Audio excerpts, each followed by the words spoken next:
This is the all-new 2009 second-generation Honda Pilot.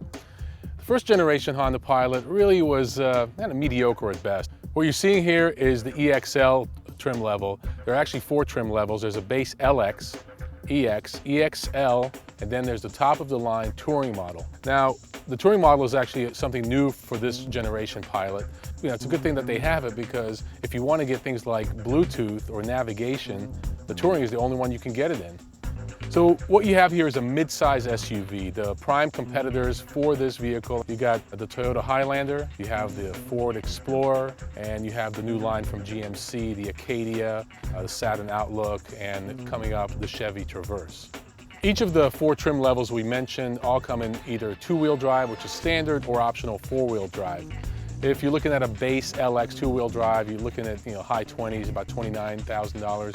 But if you load out a Touring model with 4-wheel drive, you're over $40,000, and that's pretty hefty for a SUV of this size. But you're going to get a lot of nice amenities. If you look at almost any category for the Pilot compared to the outgoing Pilot, it's bigger, it's wider, it has a wheelbase of about 3 inches longer, interior volume about 4 more cubic feet.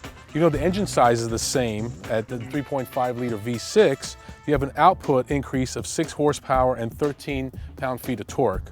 And with all that, the fuel economy somehow got better. They're actually up to about 16 and 22 on the 2-wheel drive, 15 and 20 on the 4-wheel drive. It's still an ultra-low emission vehicle. Really, Honda made all sorts of improvements. What we really like is this front end over here. It got a lot more aggressive. The whole car in general got more athletic. It got a little bit wider. It got more of an athletic stance to it.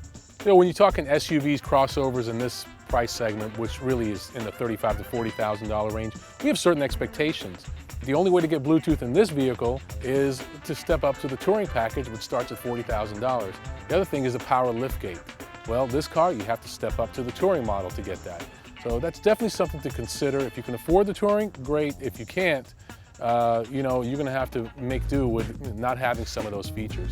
One of the changes for the 09 Pilot is they moved the shifter from the column where the 08 was to over here, mounted right there on the console. But really where they've stepped it up is where all the controls are for the radio, the air conditioning, the rear entertainment. This to us is just a major improvement.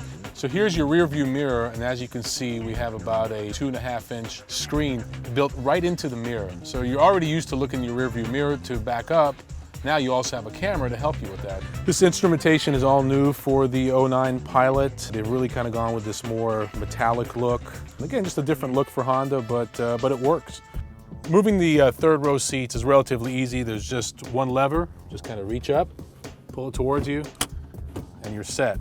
Another thing that Honda has that's new this year is the storage area. It's supposed to add about 3 or 4 cubic feet. Well, now for the big test, let's see if I can fit back here in this third row seat. So getting back here, Honda's done a great job. I mean, one lever, push it forward, seat slides forward is great. This is about as easy as it gets. So we made it back here somehow. I'm 6'1", so maybe it's not a fair comparison. Clearly, as you can see where my knees would be, and this seat's not even reclined, this is not gonna work. Now, if you take these seats and move it as far forward as possible, obviously the person in the second row is gonna be compromised a little bit, but look, I can actually fit in here. My knees aren't touching. I'm not saying I wanna go cross country this way, but you know what? If I have to go down the street for 20 minutes sitting in this seat, I can live with it. The rear seat in general is comfortable, but just the controls and the options back here. You can control your own climate, got a power outlet, and you can even put video games in here. You can put up to 3 additional headphones and adjust the volume. It comes with a pair of wireless headphones, good for a nice long family trip. Look at this logo right here. When you've got the Honda brand, you can be assured about the reliability of this vehicle. You can also be assured that when you go to sell it, the resale value is going to be one of the highest.